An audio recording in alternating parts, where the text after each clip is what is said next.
Dan ini masa yang serius, masa yang kita sebut sebagai tadi goro-goro. Dan ini saya lihat ada tanda-tanda ini kalau dalam pewayangan itu disebut sebagai perang campuh gitu, Bung Rocky, saling tikam gitu ya, dan kacau gitu. Siapa menikam siapa itu kita jadi nggak jelas. Ini kan kita lihat bagaimana Demokrat ribut dengan PDIP sekarang, kemudian juga PDIP dengan PKS gitu, sekarang sebelumnya saling serang. Bahkan sekarang dengan Gerindra juga mulai saling serang. Ya. Termasuk yang terakhir politisi Gerindra itu Desmond Mahesa menyerang Bu Mega soal undian nomor partai yang Bu Mega minta tidak diganti, itu katanya berdasarkan bisikan dukun.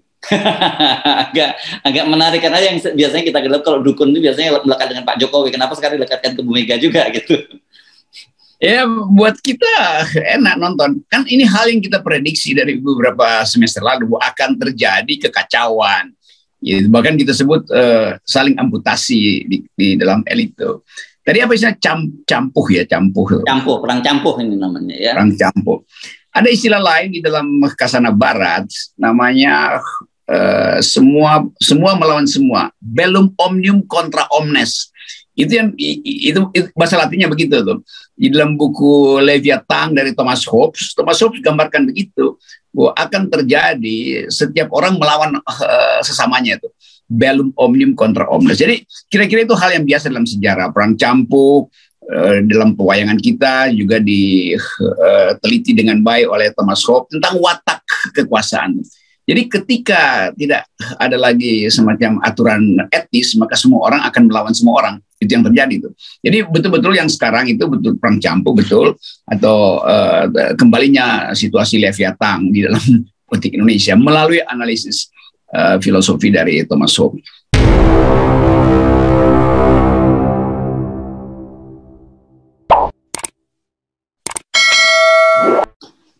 Halo Bung Rocky. Kita dalam beberapa waktu belakangan ini kita menggunakan analogi pewayangan ya dalam setiap kali kita membaca apa yang terjadi, fenomena terjadi di Indonesia dan yang kita sebut sebagai sekarang sebenarnya sudah masuki episode goro-goro. Ya gitu ya. Dan ini ada tanda-tanda itu yang kita sebut setelah goro-goro. Itu kan biasanya setelah goro-goro, kalau dalam pewayangan itu babakannya goro-goro itu tengah malam gitu ya. Biasanya punokawan yang lucu-lucu itu. Yang lucu-lucu itu menghibur orang supaya ngantuk bangun. Tapi kan sekarang Punakawan nggak pernah kita dengar lagi nggak ya? Nggak tampil lagi, memang udah bukan episodenya Punakawan kan sekarang ya. Punakawan kehabisan amplop tuh. Oke, dan ini masa yang serius, masa yang kita sebut sebagai tadi goro-goro. Dan ini saya lihat ada tanda-tanda ini kalau dalam pewayangan itu disebut sebagai perang campuh gitu, Bung Rocky, saling tikam gitu ya, dan kacau gitu.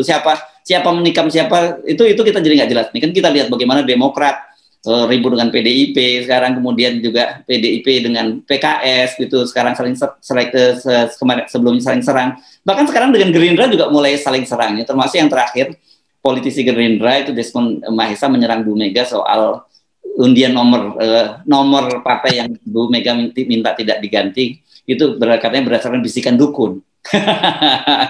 agak menarik karena yang biasanya kita gelap kalau dukun itu biasanya melekat dengan Pak Jokowi, kenapa sekarang dilekatkan ke Bu Mega juga gitu. Ya buat kita enak nonton, kan ini hal yang kita prediksi dari beberapa semester lalu akan terjadi kekacauan. Ya, bahkan kita sebut saling amputasi di dalam elit itu. Tadi apa istilah campuh ya, perang campuh ini namanya ya. Perang campuh. Ada istilah lain di dalam Khazanah Barat namanya semua melawan semua, bellum omnium contra omnes. Itu bahasa Latinnya begitu tuh. Di dalam buku Leviathan dari Thomas Hobbes gambarkan begitu, bahwa akan terjadi setiap orang melawan sesamanya itu. Bellum omnium contra omnes. Jadi kira-kira itu hal yang biasa dalam sejarah. Perang campuh dalam pewayangan kita juga diteliti dengan baik oleh Thomas Hobbes tentang watak kekuasaan. Jadi ketika tidak ada lagi semacam aturan etis, maka semua orang akan melawan semua orang. Itu yang terjadi itu. Jadi betul-betul yang sekarang itu betul perang campuh betul, atau kembalinya situasi Leviathan di dalam politik Indonesia melalui analisis filosofi dari Thomas Hobbes. Tapi kita sebagai penonton merasa memang ini adalah ujung dari pertengkaran yang seolah-olah disembunyikan kemarin. Kan PDIP ngirim Mbak Puan untuk bertemu dengan Pak Prabowo, Pak SBY juga begitu, lakukan manuver dalam upaya untuk mengintip di mana kelemahan dasar dari PDIP, lalu PDIP bereaksi itu. Jadi semua hal itu memang terjadi karena berebut elektabilitas yang sebetulnya dikunci oleh 20% kan. Jadi kalau nggak ada 20%, ini biasa-biasa aja. Jadi semua kita kembalikan pada soal itu. Perang campu atau gontok-gontokan, goro-goro, itu pertanda bahwa ini republik ini ada di dalam keadaan yang sangat tidak sehat. Tapi seringkali kita memang mesti mengalami penyakit dulu, baru imunitas kita muncul. Ini saya kira kalau kita melihat tahapan sejarah atau tahapan pewayangan dan sebagainya, ini memang harus kita lewati gitu, atau dalam sering kita sebut sebagai growing pain gitu ya. Growing pain. Ya. Nah itu istilah yang bagus tuh. Jadi kita mesti mengalami ini penderitaan ini dan bersama-sama kita tumbuh dalam kesulitan sekarang supaya kita paham bahwa kalau Mahkamah Konstitusi masih dodol dengan keras kepalanya, maka perang beginian bisa jadi perang bubat yang betul-betul membubarkan negeri ini. Jadi kita mesti anggap bahwa sinyal yang buruk yang diberikan oleh kekuasaan melalui Mahkamah Konstitusi yang tidak menghendaki adanya kompetisi yang sehat, itu menimbulkan kompetisi yang buruk. Jadi perang narasi ya udah itu biasa aja tuh. Tapi kalau kemudian perang narasi itu berubah menjadi intrik politik, itu yang nggak sehat. Kan kita sering terangkan melalui FNN, silahkan berdebat perang tapi dengan argumen, jangan dengan sentimen. Nah, sekarang udah masuk tahap sentimen, lama-lama saling mengukur. Emang berapa banyak sprindik yang dikeluarkan di era Pak SBY dibandingkan dengan PDIP. Nah, lalu Gerindra mulai masuk lagi di situ kan, menunjukkan hal yang lebih berbahaya lagi tuh, bahwa bukankah kita dulu pernah bikin perjanjian batu tulis, kenapa dikhianati. Jadi enak betul menyaksikan bellum omnium contra omnes ini atau perang campu ini. Tapi begini, kalau kita petakan gitu ya, ada yang sebut namanya sebenarnya permusuhan laten itu sebenarnya antara Bu Mega dengan Pak SBY gitu ya. Yang selama ini mengendap di bawah permukaan gitu, sekarang ini riwayatnya tiba-tiba muncul semua di permukaan. Kalau selama ini disembunyikan di bawah karpet, sekarang semua muncul semua ke permukaan jelang Pilpres 2024 ini. Iya, itu kenapa sih nggak bisa nahan perasaan, kira-kira begitu. Jadi baper di antara pemimpin ini jadi preteks dari demokrasi kita sebetulnya. Dan yang bagus sebetulnya Pak Prabowo yang lebih santai itu masuk kekuasaan, walaupun dengan membohongi mak-mak, kan mak-mak masih merasa Pak Prabowo ini bohongin kita nih.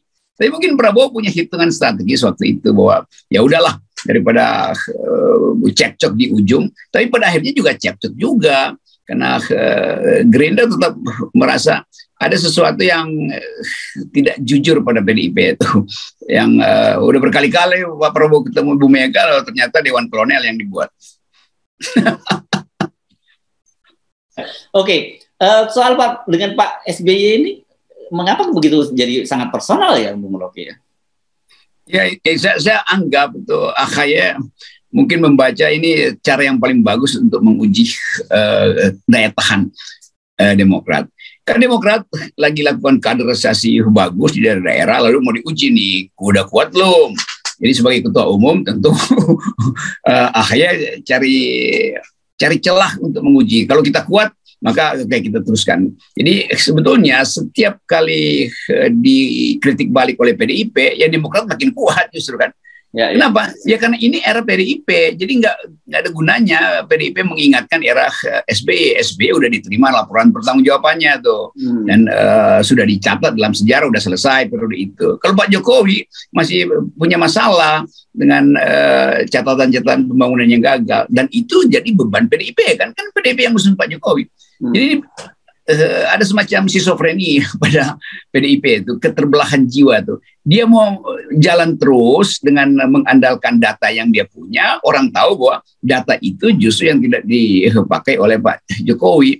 Kan orang akan lihat apa yang dikerjakan oleh Pak Jokowi, yang mesti balik pada janji dia di Nawacita.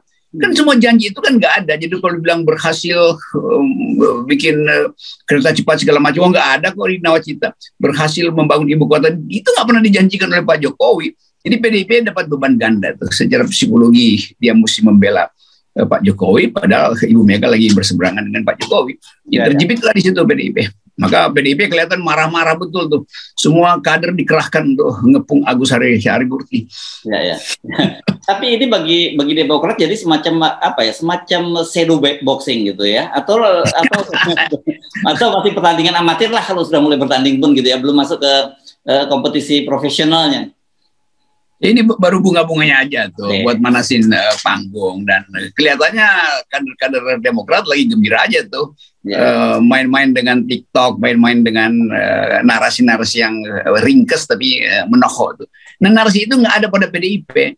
Kalau saya lihat tuh seri kami kader Demokrat itu ditulis dengan logika yang bagus, dengan sinopsis filosofi yang kuat itu.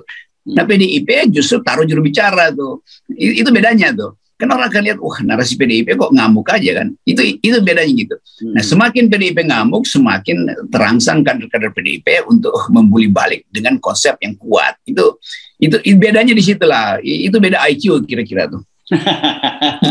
Berat ini urusannya. Oke, kemarin kan Anda menyinggung, kenapa ketika Pak SBY bicara soal adanya kemungkinan kecurangan pemilu tahun 2024 kok yang marah-marah PDIP, dalam hal ini Hasto gitu kan. Padahal sebenarnya kan pasti yang dituju kalau dalam hati ini kan harusnya Pak Jokowi gitu. Nah, rupanya mungkin Hasto dengar saran Anda itu, karena kemarin dia bilang ini yang sebenarnya dituju oleh Agus Harimurti dan sebagainya, ini Pak Jokowi ini sebenarnya gitu yang diserang gitu. Jadi ya bagus juga PDIP itu mau mengalihkan energi kritik terhadap dia itu ke Pak Jokowi. Tapi pasti juga begitu, karena kan Pak Jokowi tetap ada dalam desain dua pasangan aja. Itu kan intinya begitu. PDIP juga sebenarnya setuju begituan. Tapi PDIP berpikir dua pasangan dengan maksud pasangan utamanya datang dari PDIP. Pak Jokowi punya pikiran yang sama, mending dua pasangan aja. Tetapi dengan pikiran bahwa pasangan utamanya adalah kader Jokowi, kan itu bedanya kan. Dua-duanya punya dua pasangan. Nah, bagi SBY itu dua-duanya itu buruk karena tidak memungkinkan ada pasangan ketiga kan. Jadi saya kira itu aja poinnya itu, dari SBY menganggap bahwa ya ada yang menghalangi dan ada akan bermain curang. Sebab dari awal kalau PDI bilang cuma boleh ada dua pasangan, itu artinya potensi kecurangan. Demikian juga kalau Jokowi bilang lebih baik dua pasangan, pasti juga potensi kecurangan. Nah, Demokrat sebagai partai menengah yang lagi naik daun tentu mengintai itu. Jangan sampai semua dijebakkan pada dua pasangan, lalu Demokrat nggak bisa memajukan pasangan yang bagi dia itu lebih mungkin. Misalnya sekarang wacana Anies AHY, dan akhirnya kan Anies merasa aman karena ada Demokrat. Jadi Anies diselamatkan justru oleh Demokrat. Karena kalau nggak disebutkan Anies AHY, ya Anies udah layangan putus kan. Itu sebetulnya. Ini banyak hal yang mesti kita ucapkan dengan cara sedikit samar-samar aja. Kalau yang serius, nanti dianggap kita bagian dari tim sukses satu partai, ya enggak lah.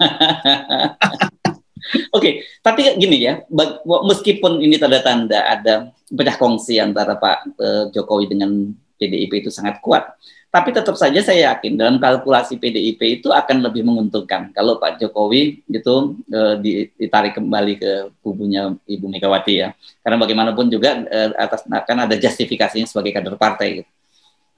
Ya itu, tapi kelihatan susah ini karena Pak Jokowi juga sama satu watak antropologi Jawa dengan Ibu Mega yang ya batinnya udah luka, udah susah itu. Dan kalau kita masih bicara tentang persaudaraan ya bisa aja. Tapi nanti transaksinya kan jadi rumit lagi dengan Pak Jokowi. Jadi Pak Jokowi pasti lebih masuk akal kalau dia cari orang yang walaupun akan berseberangan dengan Ibu Mega, tapi dia sendiri selamat di dalam sejarah politik Indonesia. Kan intinya Pak Jokowi tinggal cari siapa yang akan menyelamatkan dia dalam sejarah Indonesia tuh gitu. Kalau sama PDIP ya saya kira udah trauma Pak Jokowi. Dia merasa nanti juga kan tetap di PDIP kan Pak Jokowi nothing sebetulnya kan. Apalagi kalau udah jadi mantan ya nggak diapa-apain, paling dijadiin ketua anak cabang PDIP di Solo Pak Jokowi kan kan nggak ada pengaruh lagi gitu. Saya kira itu yang disadari oleh Pak Jokowi ya di luar tadi kalkulasi politis buat masa depan dia, tapi bahwa secara internal Anda tadi dengan tepat menyatakan dia nothing. Gitu. Ya, yang dari awal memang terpaksa karena elektabilitas Puan waktu itu kurang dan Ibu Mega yang mau maju jadi presiden juga nggak cukup suaranya, lalu ya dicari secara pragmatis. Ya ambil Pak Jokowi, dan Pak Jokowi senang-senang aja pada waktu itu kan semacam durian runtuh. Tapi kita tahu ada operator juga yang mengendalikan Pak Jokowi sehingga bisa masuk Jakarta lalu hengkang langsung ke istana. Itu pasti ada satu kelompok yang mungkin lebih canggih dari Dewan Kolonel. Ya. Dan saya kira Ibu Megawati pasti tahu belakang lah. Iya. Ya. Itu tugas sejarawan nanti. Kita minta JJ Rizal untuk menganalisis itu. Oke, baik. Terima kasih, Bung Rocky ya. Sampai ketemu lagi kita. Salam 0%. 0%. Yep.